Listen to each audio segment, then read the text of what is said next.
Battle Royales are nothing new to the gaming world, but they are new to the Battlefield franchise. RedSec is the name of the newly launched Battle Royale covering 3 distinct modes: Gauntlet, then BR or Battle Royale, Duos, and Quads. In this video today, I want to go through the mechanics of these modes to give you an idea of how they work and how they play. If this is your first time on my channel, the way I do things is by upfronting the knowledge of my videos. So let me give you the down and dirty for this. Duos and Quads are your typical BR modes. They'll give you a standard BR experience while also adding some battlefield flair such as helicopters, tanks, and IFVs. They're both pretty damn fun, and I'm someone who is burnt out on the whole Battle Royale thing. Gauntlet is the real showstopper here though. It's 4 randomized missions that you and a full squad compete against other squads, with each mission eliminating a handful of squads until only one squad remains. It's honestly not something I was looking forward to, but it blew my tits just clean off my body. It's so fun. Now, outside of that, when it comes to choosing a class, no one class is better than any other, just like the base game, but they do perform differently, or at least in this mode. Assault caps things faster and can have people reinforcing them quicker, supports revive quicker, recon can use a recon drone that you can come in and out of piloting, and engineer can really hobble tanks. Now that sounds the same, but in the next section, I'll show how they perform a bit differently. For your gun choice, you'll always want to focus on high rate of fire since the TTK, or time to kill, in these modes is so long. But truly you can be fine with just a DMR if that's what your preferred weapon is, because that's what you excel at. Lastly, Battle Royales come down to map knowledge and active real-time knowledge. Keep your eyes on the map. See where the ring is. Deploy to locations that you think aren't completely dead, but will give you minimal resistance. And make sure you're moving at a rate that keeps you safely ahead of the fire, but paced well enough that you're not in the center of the safe zone waiting to get surrounded. Coming into a fight to third party someone is always better than initiating from a disadvantageous location. Now, this is your first BR experience. Just take your time. Go suck at it for a bit. I promise it'll click in due time. And this mode is way easier to get better at faster because you deal with so much action right out the gate. Usually it takes 3 or 4 minutes before you even see someone on the larger maps across all the games I've played. It's way faster here. But that's too long didn't watch this entire video. So if that's all you want to know, please feel free to shut the video down. I want to be respectful of your time. You can navigate to any part of this video that interests you the most using chapters in both the timeline and the description. And if you are heading out, please don't forget to like, comment, or subscribe, as each one of those helps me out in a huge way. Lastly, don't forget to check me out on Twitch, where I play this game as well as Arc Raiders coming out in a handful of hours after I launch this video. But let's get started on why you're playing RedSec wrong, a guide and deep dive for Battlefield 6. So to get us started, let's talk both about the Battle Pass real quick and RedSec, because I mean, I think a lot of them are going to be playing hand in hand, or people are going to have questions on the same time. So for the Battle Pass here, we're going to click on this and you can see you've got 5 tiers initially, then 22, then 22, then 22, then 22, then 7, 10. The way these tiers work individually is you have these, what are called battle points. It takes 10 of these little battle points to get this individual point. You can see that's right over here, denoted. Now, if you purchased the, I think it's the Shadow edition of the game or whatever, you also have BF Pro. I have that, so I'll do that live with you guys. And by doing this, I'm gonna get everything in the Battle Pass plus 6 bonus instant unlocks and 25 tier skips and exclusive assignments and all that stuff. You don't ever need to do this. It's all, you've got a free tier and a non-free tier, but I'm just gonna show you what this does by doing it together with you guys. You can claim it. It goes through this and it's like, okay, join the army. Welcome Battlefield 6. There you go. Like, so then you'll get all this stuff unlocked. And we'll jump through, and now we can see that we finished 5, then the first 22 of Rogue Ops, and now we're already into Deniable Ops. And that's just pretty much, this is the standard edition of any way that Battle Passes work. I'm just going over it so that you have sight on that. So if you see any of these things that say free, you'll get them without BF Pro. If you do not have BF Pro, again, you will get anything that says free. If you have BF Pro, you will get every single one of these placards. So just know that when you're kind of going into it, take a look at it. My big thing with Battle Passes, man, is always just like, look at what like the best stuff is, like the best like unlocks. If none of it tickles your pickle, then just completely bypass it, right? Like, it's just another way to grind through stuff. And we're all busy people. If you don't have the time to do it, then you don't have the time. Then just skip over it. You do also get an experience bonus too to have BF Pro, so just do know that. Now let's go into our game modes for RedSec. So as of right now, I don't know if they're going to be adding in more, like, you know, Call of Duty's done in the past, where it's like, hey, here's a whole bunch of different ones. You've got 2 just classic Battle Royale modes: Duos or quads. So you're either going to do teams of 2 or teams of 4. Now the first one here though is Gauntlet. You can solo queue with any of these, you can duo queue with any of these, and you can quad queue with Gauntlet and quads. Or I mean, you could also do triples, right, in those two. Battle Royale duos, I'm just going to say I'm not really much of a Battle Royale person. I've played tons of PUBG. I've played Apex Legends until my fingers bled. I've moved on from Battle Royales. I will say, though, that Battlefield's Battle Royale is a refreshing take on the Battle Royale system. It's a lot more chaotic. You get into a lot more gunfights immediately. It's very, very fun. But Gauntlet, I think, is way cooler than the Battle Royale. Basically, you're going to go through 4 different missions. And each one of those missions, the bottom teams get knocked out until there's only 1 squad. So mission number 1, I think it's a total of 7 squads.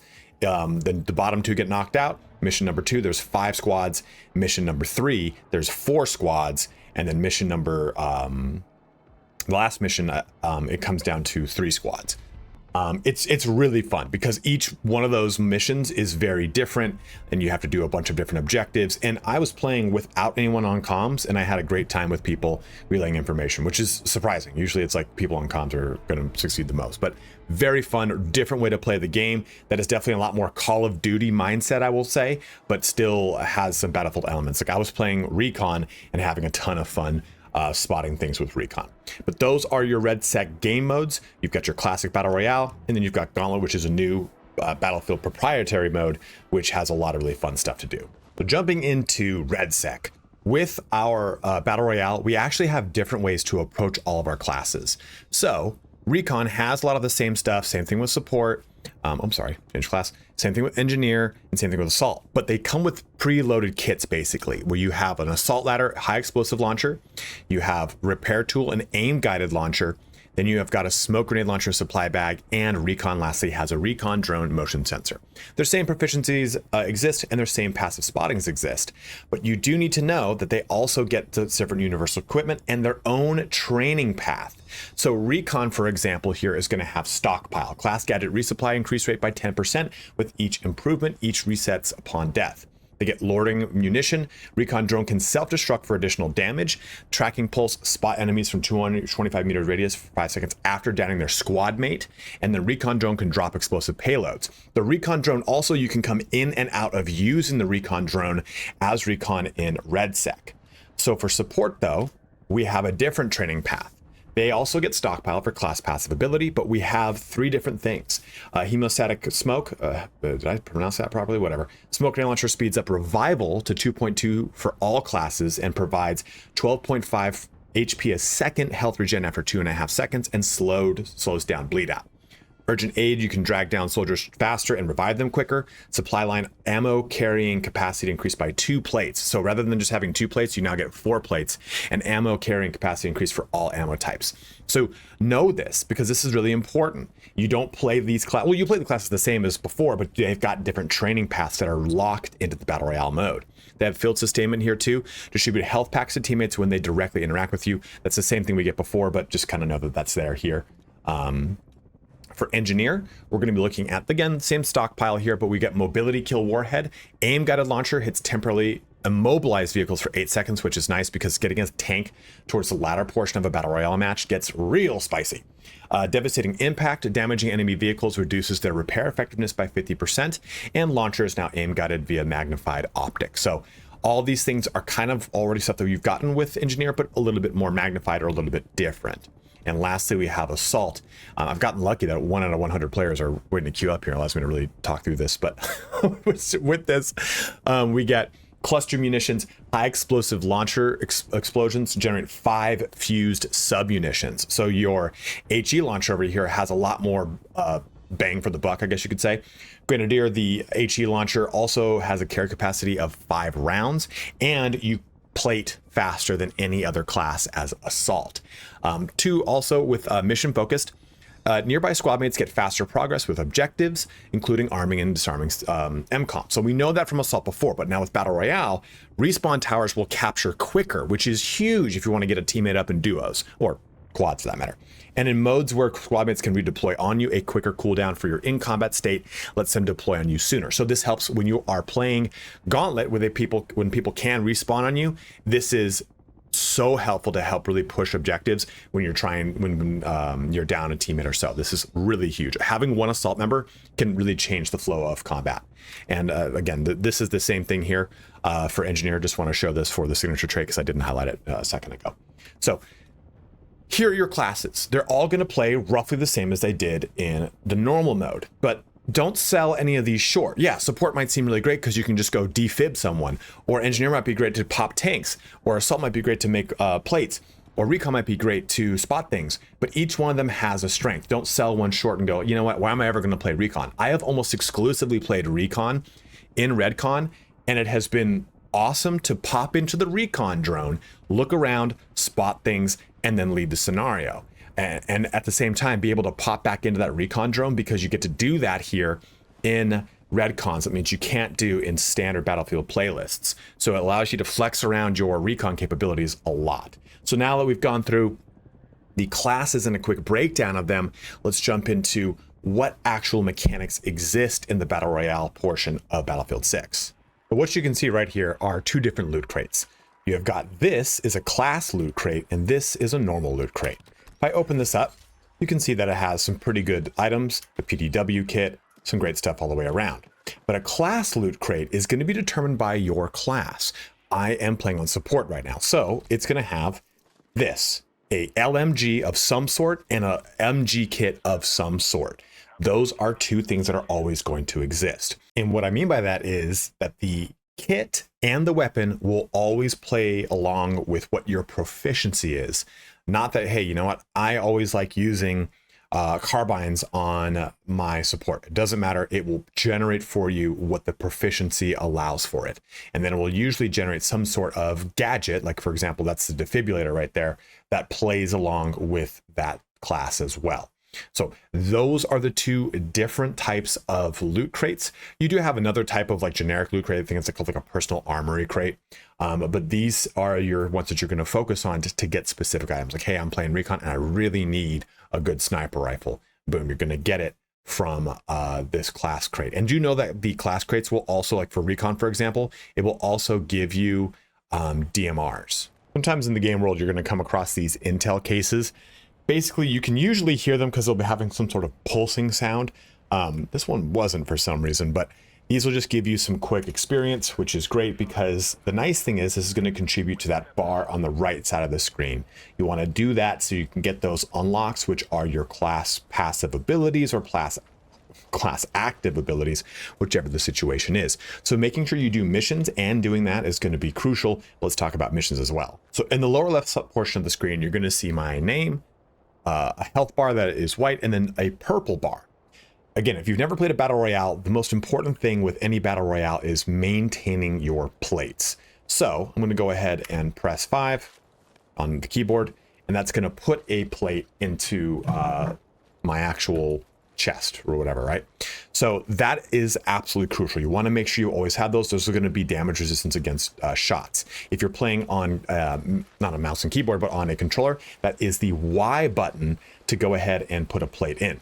You can only ever have 2 plates on and carry 2 plates. If you're if you're support, you can have more plates, but just know that that's how that works. And you can see my friend just picked up an intel case, so that's always nice. But let's move on to another subject. Missions are crucial. You want to make sure that you do them. So right now you can see by simply pressing escape, it's M, to bring up the map, I can see I've got 3 missions to choose from. Right here, I hope that's my buddy and not, that's an enemy. Oh man. Either way though, I can still talk about that while I die. You see that though, that I've got these missions, and the missions are only active within this area, right? This area is basically where that mission takes place. So by having a mission, it's going to get you the capability to do anything. So I'll be able to jump back to a mission thing in a second, but this area around every region is where you would be able to access those missions. So you'll walk into those locations, it'll have a mission that you can take advantage of. It'll show you a list of them and you'll choose. Let's get back to that mission screen to talk about those rewards and why you really want to do them. So my character is slowly floating down, which hopefully will give me enough time to talk about this. But you can see I've got 3 missions nearby.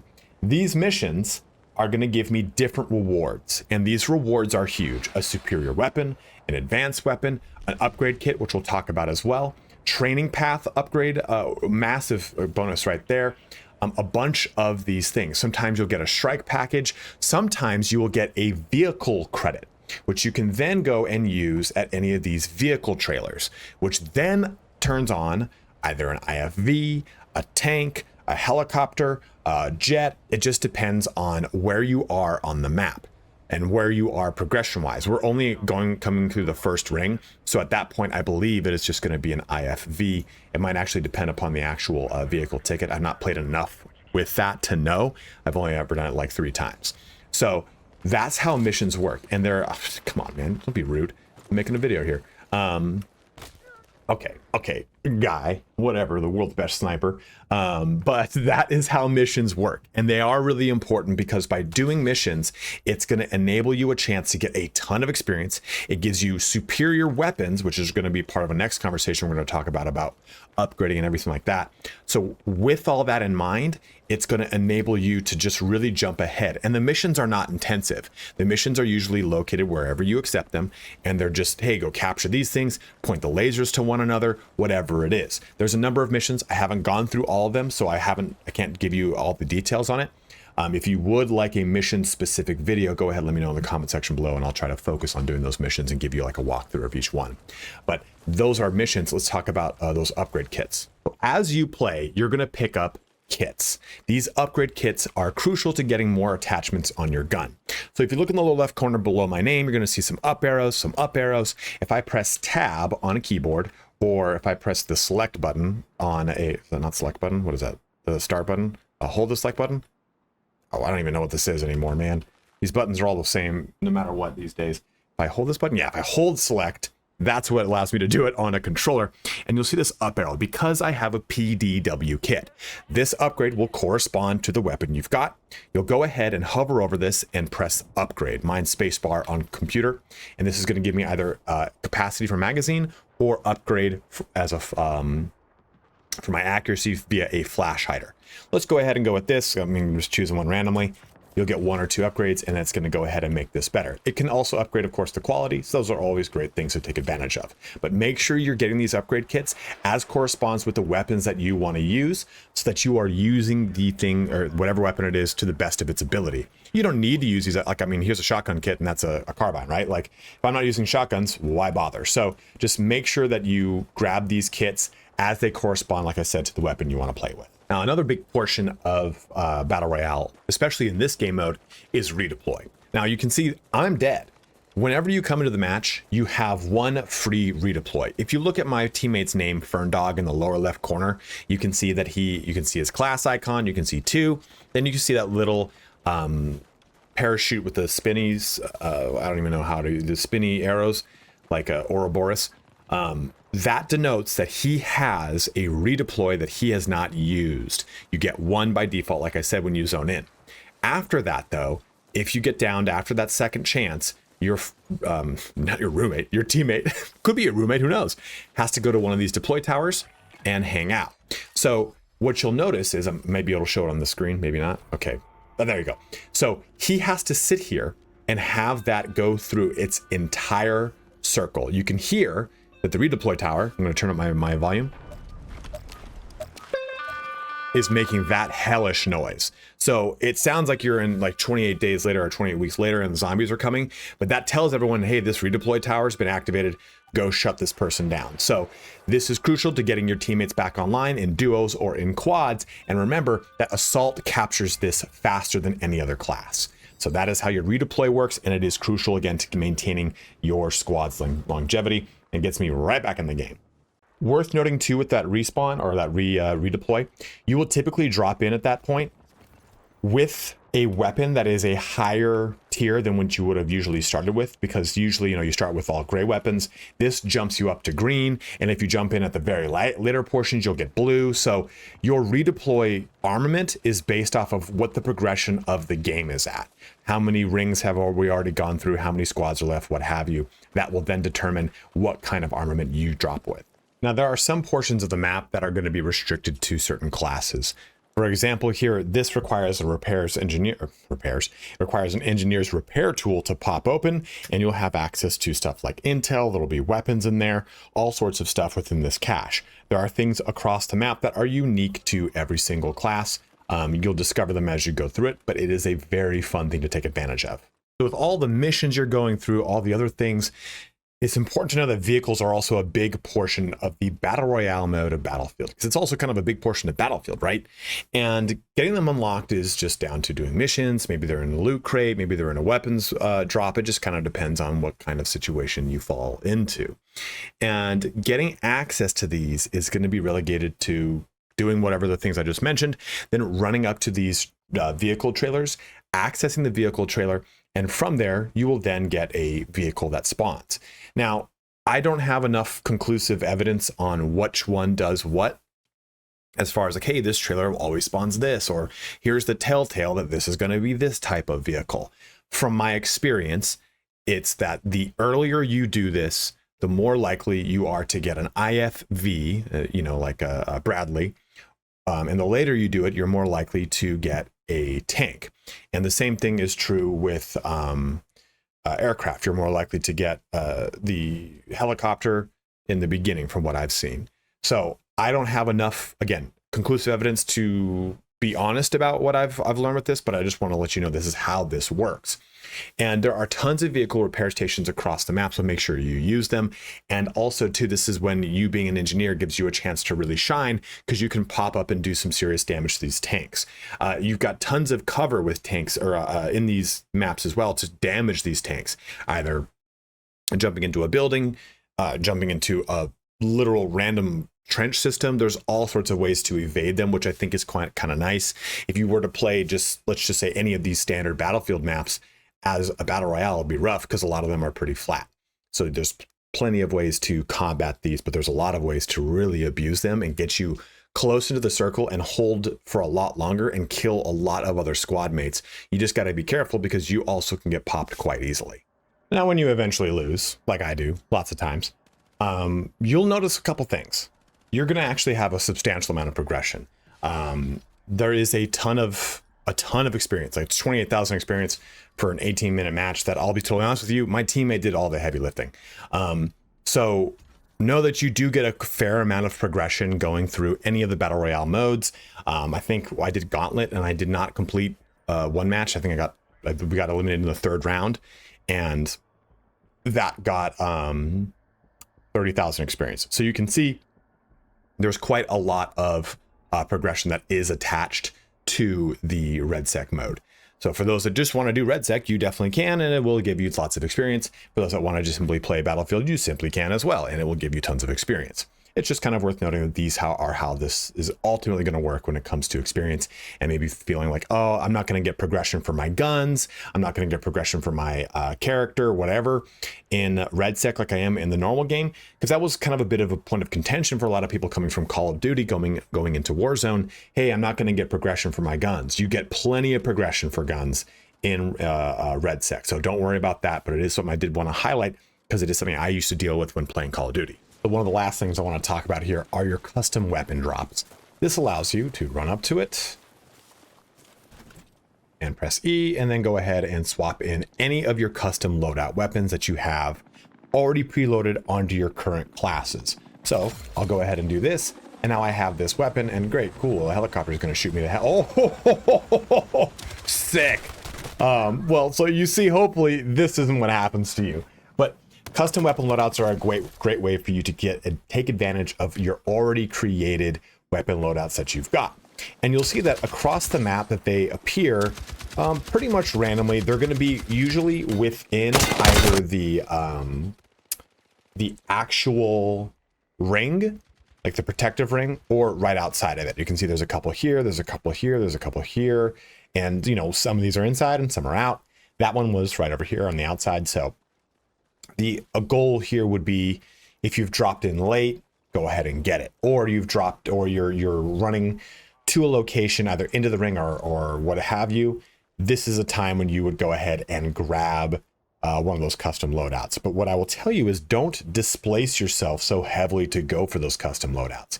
Yes, it is nice to get them because then you'll have a gun you know really well, and you have it kitted out how you like it, and you're going to be able to play with it quite well. But just know that by doing that, it might put you in a position that is pretty dangerous. Like, for example, where I went, I beelined for it because I wanted to record it for this video. A huge shout out to Gwumpy down here, who just is the companion of the night over here. Look at him doing his thing. But maybe I'm inside the ring, and these three make more sense. So custom weapon drops really are going to be situational. They're going to depend upon what you are doing in the game. Are you trying to get into the ring? Are you already in the ring? Or did you just drop back in? What is the situation? Like, I'm about to drop back in, so we can see like this is the closest one over here. It won't really make a ton of sense to go for it because it might actually put me in a really dangerous spot. But use them as you see fit, but also make sure you're using them strategically so you don't just get killed. Now, with every one of these videos, there's always a conversation of what's the best class, what's the best weapon, and I kind of go over it in the next section a little bit, but I do want to just quickly bring up, you've got the 4 classes to play, and you've got the weapons at your disposal, right? All the carbines, all the SMGs, everything like that. Choose that class that's really gonna play well with the way that you want to play, which I'm sure is not really helpful to hear. But recon is actually really good, and I mentioned this before in the beginning. Recon's really good to give you a lot of information, and information is really helpful in battle royales, especially as you get to the closer rings where that's all that matters, is that information of knowing where the enemy's coming from so that you can either pivot away from them or attack them. Maybe help get involved with a third party, which means that you are the third party that is killing two squads that are fighting. Whatever that situation is, recon really allows you to create engagements on your terms, and that is massive. Conversely, battle royales are also about ammo scarcity, I guess you could say, and maintaining and rationing in proper fashion, right? Like, you are filled with ways to get ammo, but as you go from location to location, it's harder to scrounge that ammo. So support plays a pivotal role in being able to support, or will provide, quite a bit of ammunition to you at any given time through their pouch. Hey, you drop it on the ground, now it's ammo for everybody. Hey, they interact with you, that's ammo for me. So getting that online is nice, but also the ability, especially in quads, to have one person on support being able to get people back up quickly is invaluable. And especially to the way their smoke grenade works in helping people to both regenerate and get back up, those things are massive.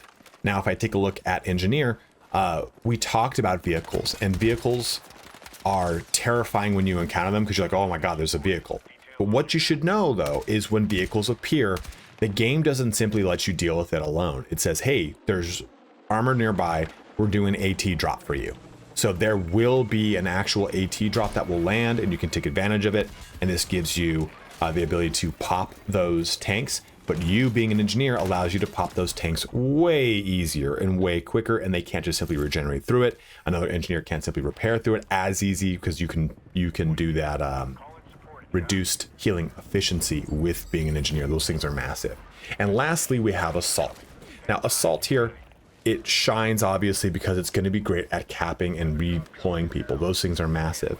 And with assault too, you want to be aggressive. So being able to put plates in the middle of a firefight at a faster rate, it is huge, because you want your plates to always be maxed out. You're going to find yourself in these pitched firefights where you'll take some damage but have a chance to put another plate in. Assault being able to do that a third faster than everyone else gives them the capability to plate back up and then counterattack or be offensive back at the probably person that's coming their way. Those are really great things to know about each class. I didn't want to just highlight one class and say this is the one you should play. I wanted to give you a bit of a reason why you should play each one. Now, when it comes to your weapon, this is always going to be dealer's choice. And I'll highlight this again in the next section, but Battle Royale is really about fire rate. It's always going to be about that. If you're using a sniper rifle, you can really get a lot of really great hits out of it. You can knock someone and then maybe finish them off. You can use the SVDM is really good. The higher damage DMR, you can get someone down like 4 or 5 hits. It's a lot trickier, but it still definitely can happen. But really what's going to be king here is going to be high mobility, high fire rate LMGs, any SMG really for the most part, and carbines. Assault rifles are also quite good, but it's just not all of them are going to be the same level of fire rate, so you want to make sure you get a faster fire rate. Fire rate is always king in these matches, like I said before. So if you want to worry about, if you're like, I just cannot kill someone, it's really frustrating me, try and find the fastest firing rate weapon you can that works within the playstyle that you can. What I'm saying by that is, if you don't like playing up close and personal, then if I tell you to get an SMG, it doesn't matter if it's the best weapon in the game, you're just not going to have a good time with it. Again, I'm going to echo that a little bit, but if you get a really good firing assault rifle because it plays at a mid-range, that's the best weapon in the game for you then, right? So make sure you're looking at your loadout screen beforehand, taking a look at all, because you can use any weapon in the game, right? They're all going to spawn in Battle Royale. So taking a look at the weapons that have good fire rates and just kind of note 3 of them. Say, hey, I like these 3 weapons. They all have pretty good fire rate. They all play within the range that I want. Maybe it's an assault rifle, a carbine, and an SMG, or an LMG, an assault rifle, and SMG. Maybe it's 2 SMGs and an assault rifle. Whatever it is, find 3 guns that you like, and then when you jump into a battle royale, hunt for those guns. You'll probably find one of those, if not all 3, pretty quickly. And you can also make a custom loadout to get access to those guns quicker, but you'll need to have those unlocked. Just know that ahead of time. But this is really how you should be approaching your weapons in your class. What plays with how you want and what plays to your strengths. Don't just choose something that the internet tells you is good, because, man, fuck that. Like, I could tell you to play recon and you could absolutely hate that playstyle. So always choose what works for you. So with all that being said, let's just talk about now, what does it mean to play a battle royale? How do you master this system? And like I said in the intro, I'm not the best battle royale player. I've watched a lot of people play battle royales. I've played tons of battle royales, and I've gotten better. I've learned certain things over time that I failed with before, and I'm going to give you that knowledge now. And if you have any tips on this, please by all means let it be known. These are not like hard and fast. If you don't follow these, you're going to lose things. These are just anecdotal evidence that I've learned over the years. And battle royale is addicting in the sense that you never know who's going to win. It's always a crapshoot, right? Wherever you fall is where you're going to end up, either alone or with the rest of the team, right? A bunch of other teams. It's entirely random. And in the way that a battle royale works, it's that you have a large ring outside of the map that is slowly closing in towards other more randomly placed rings that are safe zones. That larger zone will always close into the safe zone. There's a methodology of play style wherein people have always said, hey, if you try to hang out outside of the safe zone, facing where people are coming from into the danger zone, you try to basically hang out in the pinch being the safe zone that is closest to the danger zone, because it's easier for you to jump into it, but you hang out and you can watch people running in and you can kill them. There's that method. I'm not good enough to be that aggressive when I play. The way I've always approached battle royales is running through, getting loot done as quickly as possible, because you can fall into a blinders mode where you just become a loot goblin. You're like, oh, where's the next high level item? I need the high level item. It doesn't matter, because the most important thing you need to know about any battle royale is staying frosty. And I hate that term, but it really applies here. When you jump into a battle royale, if you don't get into a gunfight very quickly, you're not going to have the wherewithal to win gunfights throughout the rest of that match. So if you jump into a place that's completely deserted and you spend, I'm just going to say 5 minutes looting that place dry, and then the ring starts to close and you move somewhere else, you'll have your guard will be so lowered because you'll have been looting, that when you finally go to attack someone, they're going to have the drop on you no matter what. Or even if you have the drop on them, you're not going to have been quick on the draw enough because you have spent the last 5 minutes looting, whereas that person is probably fighting his way to get some loot. So jumping into a place that's completely deserted is not always the best bet. jumping into a place that maybe has 2 teams, that's pretty fun. You're immediately going to jump into things. And with the fact that you get a free respawn, it allows you to play a little bit looser. A lot of people play so safe when they play battle royales. Listen, man, none of us are getting paid to do this. I mean, yeah, this is my job, but I don't get paid to play really well battle royale. I'm not a top streamer. You're not a top streamer. Play this game however the fuck you want, but most importantly, have fun. Don't get so sweaty about it, because there's no ranking system. There's no MMR. There's no one that's gonna, like, you know, walk up to you and say, hey man, you did really well in that last battle royale. You got a chicken dinner. Be competitive, but also realize there's a lot of fun to jumping into a hotspot, dying quickly, and jumping into the next match. If you play with a conservative mindset, you're gonna find that by trying to really hang out on the fringe and not take a lot of firefights and try to outlast through that, you'll find that honestly you'll get killed the second you get to the, you know, let's just say top 20, because those people have been fighting their way to that point and they're just a lot quicker on the draw. So be aggressive, maybe be passive, be whatever in between that works best for you and your playstyle, but just realize that playing more on the aggressive side will actually help you for the long run of any kind of battle royale. And like I said, don't get those blinders on where you just jump through some loot.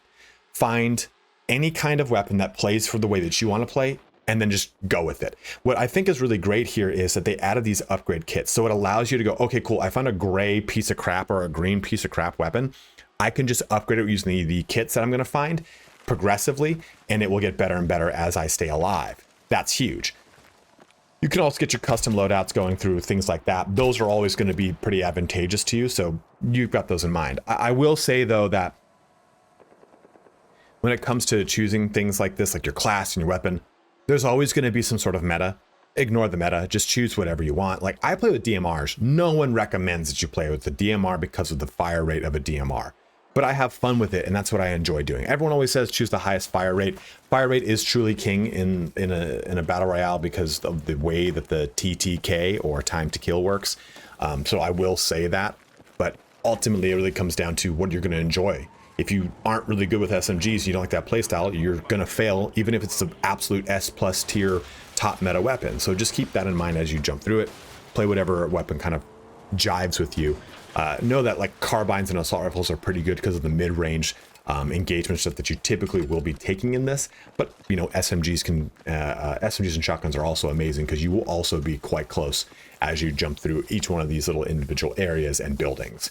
But there's a lot of complexity to the battle royale system, and if it's your first time jumping in, it's totally normal to suck. I have been playing them for years and I still actively suck.